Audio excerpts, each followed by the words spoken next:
Okay, Movember, day 12.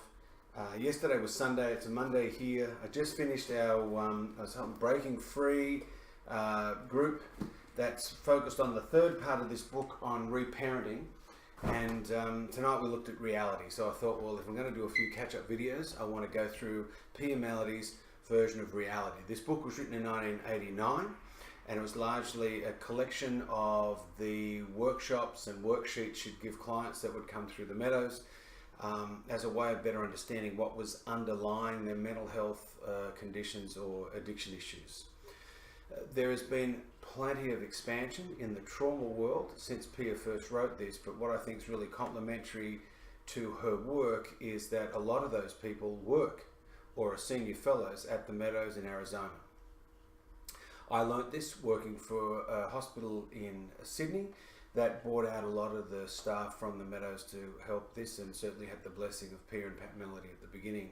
And I learnt this model from Joanna Mills and Wes Taylor. So Wes, if you're watching this, I've lost contact with Joanna, but Wes, if you're watching this, he is certainly one of my mentors. This is a map that helped me. So if this is not sophisticated enough, doesn't fit your worldview, rubs you up the wrong way, that's fine. YouTube's fantastic for it. Just keep moving. If not, give me a chance and I'll try and explain it the way it was explained to me.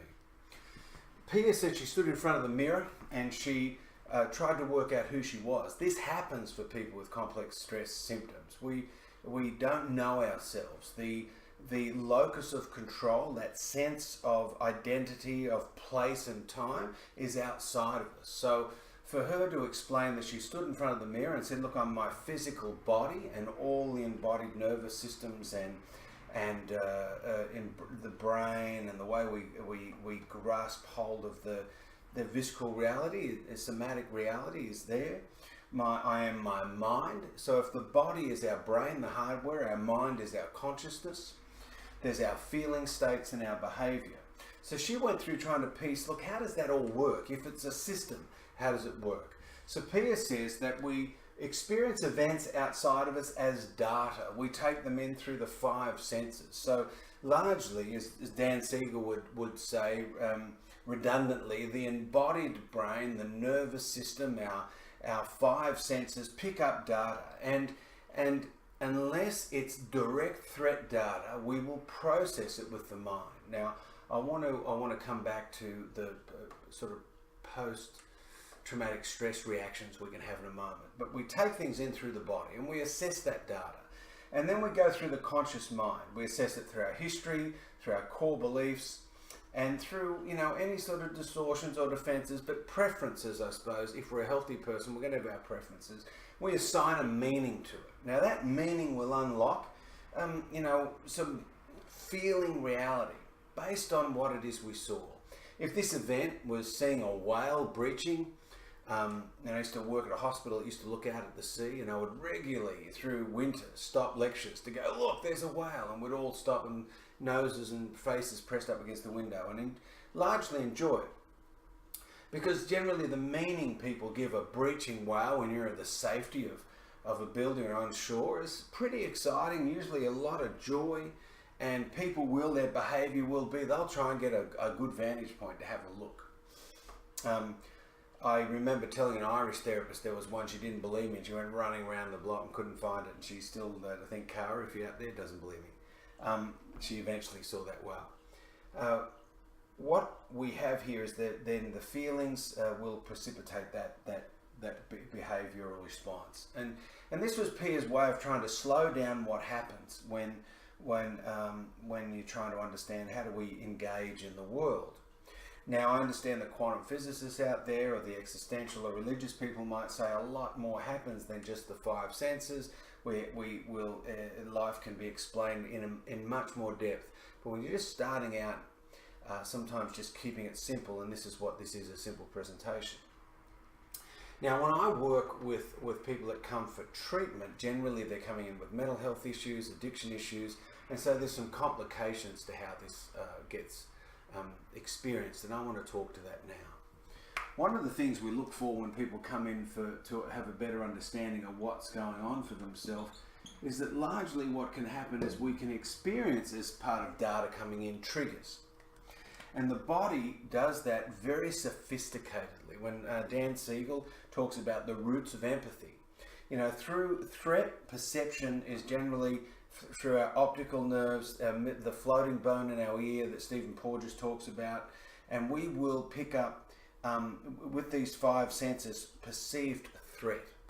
Now, what happens if you've come from a family where there's been developmental trauma is we will perceive threat as not the brown snake on the ground or the shark fin in the water, but we will perceive threat relationally. And so when we get triggered, what can happen if we perceive this trigger to be a threat to us? So it is largely means that our limbic system in the brain's fire department activates. And when it activates, it bypasses our executive functioning of thoughts and feelings and goes immediately down to a behavioral response of survival. Generally, people will flight first and they will try and get themselves safe. If we're cornered and we need to protect ourselves, we will fight. If fighting and flighting is not an option, what can happen to the nervous system is we will absolutely freeze. And freeze, as far as I understand it, isn't just me going, oh, I'm playing dead. That's a strategy, but it's not freezing. Freezing is the vagus nerve from our brain going to the back of our heart, decelerating our heart to the point it stops the oxygen going up to our brain to the level of functionality, and we literally faint and collapse. Now, I hope I've explained that in simple terms. I know I've explained it in simple terms. There would be a more complex definition of that available online. The other thing I like to put down with fight, flight, and freeze is a term that Pete Walker uses in complex post-traumatic stress from surviving to thriving, which is, he calls it fawn.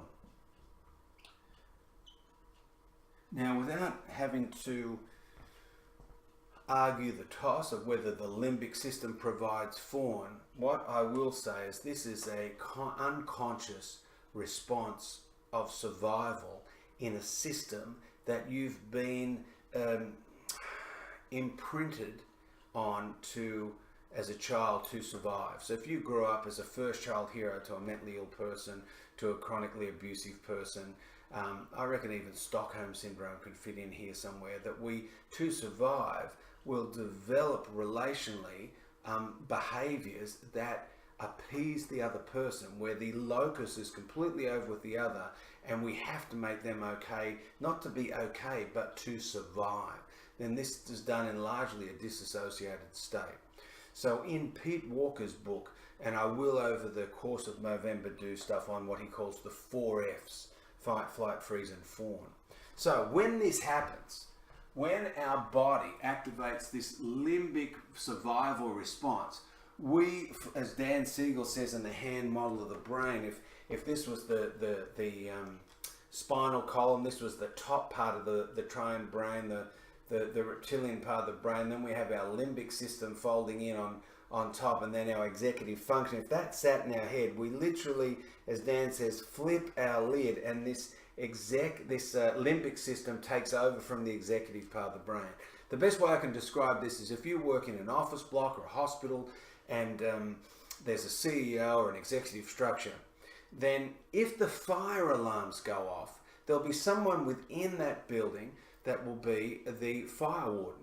At that point, they'll put on a high-vis vest that designates their role, and they are now in charge over the CEO. They could walk into the CEO's office and say, put that laptop down, evacuate, leave your personal belongings, this is our protocol. And it takes precedent. It takes, I'm struggling for an adjective, but it's now in charge.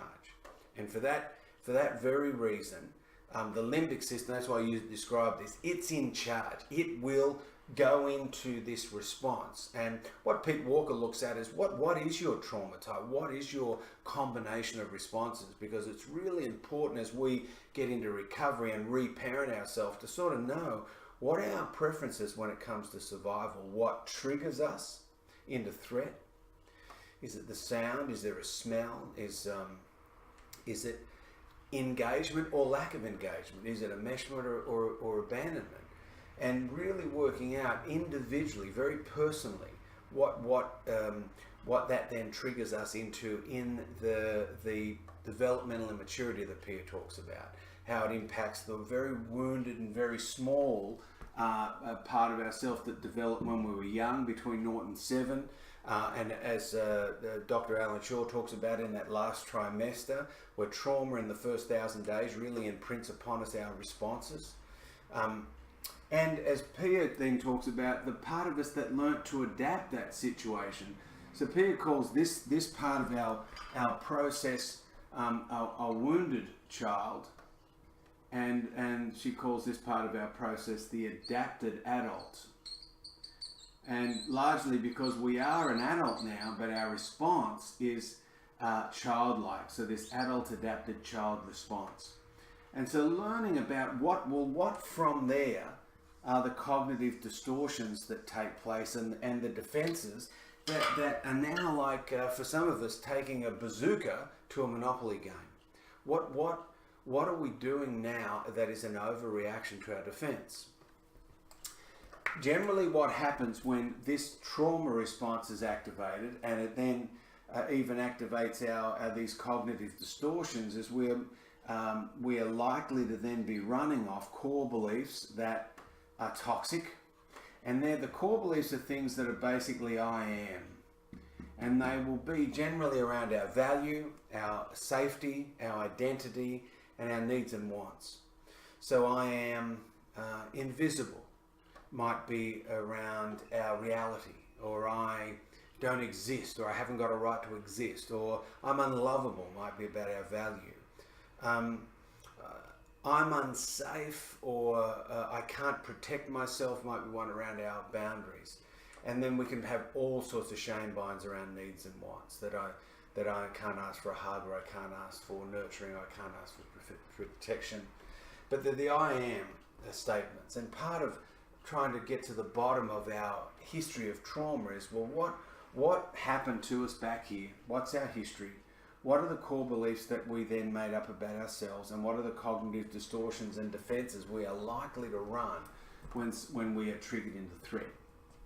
Now these will then trigger not an adult feeling response. Pia keeps the feelings largely simple, like primary colours: anger, fear, pain, shame, guilt, love or passion, lonely and joy. But what can happen when we're running off trauma is we trigger into a whole lot of carried experience around feeling. That anger can turn into rage, fear will be experienced as panic, pain can be experienced as depression. Shame takes on healthy shame. We need healthy shame to let us know that we're not the center of the universe, that we're fallible, that we're perfectly imperfect, to use a Pia phrase. But toxic shame is the reminder of this intolerable experience of being, that we are worth less. Healthy shame, we made a mistake. Toxic shame, I am the mistake. Guilt can trigger us into sort of a toxic blame, that the locus of control is outside of us. We either blame others or blame ourselves. Love and passion can lead to enmeshment or lust and intimacy disorders. Loneliness triggers abandonment, pain. And joy can even put us into, that word is hysterical. Sorry, I just squashed it in. But we can go into a level of hysteria when we feel joyful. A lot of us grew up in a place where it wasn't okay to express joy. All these feelings are expressions of spontaneity, and that's one of the things that gets lost with trauma. And that's where this sort of toxic shame, John Bradshaw says, it's this, we lose the ability to be a spontaneous being. So by the time we get down to here, this is the limbic reaction, but a lot of our responses can be things that are based on these core beliefs, distortions, one of these ego states, either the adult adapted child or the wounded child, and we can come down here and experience the world either from that wounded child or from that adult adapted child. And so what reparenting is this returning to, as John Bradshaw said, this functional adult that we need to start a relationship of reparenting in regards to becoming aware of what happens when we trigger life. We experience life, not trigger life, and what can happen if within that life experience we get triggered into this complex stress. Now, they used to call it complex post-traumatic stress disorder. Bessel van der Kolk wrote a petition to have it called developmental trauma disorder. But largely, while they argue the toss in the medical fraternity, people like myself that are just a counsellor try and assist people in going within and learning to just get a sense of who they are and what their needs are. Now, in the beginning, the needs are quite overwhelmingly difficult to identify. We can feel shame, and Pia Mellody makes the point that to act in your own best interest for a while feels like you're doing something wrong. It triggers the very shame you're trying to heal. But over time, the brain, as we focus our awarenesses, as Dan Siegel talks about in that wheel of awareness, as we continue to sort of debunk the myths of our trauma and to focus ourselves towards healthy recovery and healthy activities that allow the brain to heal itself. And as a spiritual, religious person myself, if we then open ourselves up for what is a real trend at the moment, but this level of disconnection, it opens us up for connection. And that if we establish that connection with a power greater than ourselves, with the earth, with the environment, with other human beings, that it goes a long way to restore our sovereignty. Now, what I mean by that is Pia Mellody makes the point that when you're a codependent person, that our locus and focus is outside of us. And to define recovery is that this locus and focus is with the other, and that we need to return that locus and focus to be inside of us. That would take another video to sort of talk about this sort of locus issue. And I believe reparenting goes a long way to help us bring that sort of energy force from outside back inside. It's not a comfortable journey. And for, like I said, Pia says that for a long time there, we can feel like acting in our own best interest feels like we're doing something wrong. But this is Pia Mellody's reality model in my interpretation, trying to add a little bit of what the modern interpersonal neurobiologists have helped us to, sort of let us know what's going on inside of that reality. I hope it's been useful. This is Movember Day 12. Please share this video if you think it's useful. Make comments if there's something that you would think would be great for me to learn and add to this. And if you can, go to my Movember page and have a look and make a donation, and be mindful to be gentle with your heart today. Take care.